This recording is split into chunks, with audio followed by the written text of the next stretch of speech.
मतदार यादी पुनरीक्षणासाठी नियुक्त कर्मचाऱ्यांनी नियुक्ती आदेश रद्द करण्याची मागणी केली आहे। जनगणनेच्या अतिरिक्त कामामुळे ताण वाढल्याचं त्यांनी निवेदनात म्हटलंय।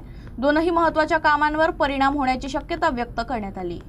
अकोला पूर्व विधानसभा मतदारसंघांतर्गत मतदार यादीच्या विशेष संघन पुनरीक्षण कार्यक्रमासाठी विविध विभागातील अधिकारी आणि कर्मचाऱ्यांची नियुक्ती करण्यात आली आहे। मात्र संबंधित कर्मचाऱ्यांनी या नियुक्तीला विरोध दर्शवत जिल्हाधिकाऱ्यांकडे निवेदन दिलं आहे।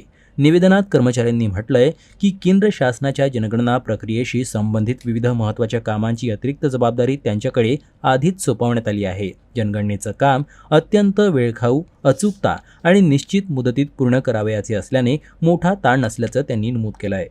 दिनांक 16 मे ते 15 जून या दरम्यान राष्ट्रीय कार्य जनगणनेसाठी बऱ्याच शिक्षकांची आणि इतर कर्मचाऱ्यांची नियुक्ती करण्यात आली होती।